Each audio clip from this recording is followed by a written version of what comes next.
Hi hello ನಮಸ್ಕಾರ welcome back to my YouTube channel NS kitchen. ಇವಾಗ ಸಾಬುದಾನಿ ವಡೆ ಹೆಂಗೆ ಮಾಡೋದಂತ ನೋಡ್ಕೊಂಬರೋಣ ಬನ್ನಿ. ಇವಾಗ ನೆನೆಸಿರೋ ಸಾಬುದಾಣೆ ಒಂದು 4-5 ಗಂಟೆ ನೆನೆಸಿರೋದು. ಆಮೇಲೆ ಒಂದು ಬೇಯಿಸಿರೋ ಆಲೂಗಡ್ಡೆ ಹಾಕ್ಕೊಳ್ಳಿ. ಆಮೇಲೆ ಕಟ್ ಮಾಡ್ಕೊಂಡಿರೋ ಚಿಲ್ಲಿ ಪೇಸ್ಟ್, ಈರುಳ್ಳಿ, ಕೊತ್ತಂಬರಿ, ಕರಿಬೇವು ಅದನ್ನು ಹಾಕ್ಕೊಳ್ಳಿ. ಇವಾಗ ಸ್ವಲ್ಪ ರುಚಿಗೆ ತಕ್ಕಷ್ಟು ಉಪ್ಪು ಹಾಕ್ಕೊಳ್ಳಿ.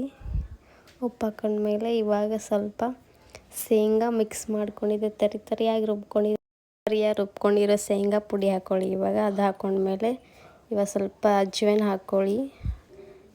ಅಜ್ವಾನ ಹಾಕ್ಕೊಂಡ್ಮೇಲೆ ಇವಾಗ ಸ್ವಲ್ಪ ಜೀರಿಗೆ ಹಾಕ್ಕೊಳ್ಳಿ. ಜೀರಿಗೆ ಹಾಕ್ಕೊಂಡ್ಮೇಲೆ ಸ್ವಲ್ಪ ಅಕ್ಕಿ ಹಿಟ್ಟಿದ್ರೆ ಹಾಕ್ಕೊಳ್ಳಿ, ಇಲ್ಲ ಅಂದರೆ ಪರವಾಗಿಲ್ಲ ಬೇಡ. ಅಕ್ಕಿ ಹಿಟ್ಟಿಲ್ಲ ಅಂದರೆ ಸ್ವಲ್ಪ ಸಣ್ಣದ ರವೆ ಹಾಕ್ಕೊಳ್ಳಿ, ಅದು ಚೆನ್ನಾಗಿರುತ್ತೆ. ಇವಾಗೆಲ್ಲ ಹಾಕಿ ಮಿಕ್ಸ್ ಮಾಡ್ಕೊಳ್ಳಿ. ಚೆನ್ನಾಗಿ ಮಿಕ್ಸ್ ಮಾಡ್ಕೊಂಡ್ಮೇಲೆ ಈ ರೀತಿ ಆಗುತ್ತೆ. ಇವಾಗ ಸ್ವಲ್ಪ ತೊಗೊಂಡು ಕೈಗೆಲ್ಲ ಹಾಕ್ಕೊಂಡು ಸ್ವಲ್ಪ ಆಯಿಲ್ ಹಚ್ಕೊಂಡು ತಟ್ಕೊಳ್ಳಿ. ಇವಾಗ ನೋಡಿ ಈ ರೀತಿ ರೆಡಿಯಾಗಿದೆ. ಇದಾದಮೇಲೆ ಇವಾಗ ಎಣ್ಣೆ ಕಾಯ್ಲಿಕ್ಕೆ ಇಡೋಣ ಬನ್ನಿ. ಎಣ್ಣೆ ಕಾಯ್ದ ಮೇಲೆ ಇವಾಗ ಒಂದೊಂದಾಗಿ ನಿಧಾನವಾಗಿ ಬಿಡಿ ಎಣ್ಣೆಯಲ್ಲಿ. ಇದಾದಮೇಲೆ ಸ್ವಲ್ಪ ಫ್ರೈ ಮಾಡಿ ಚೆನ್ನಾಗಿ.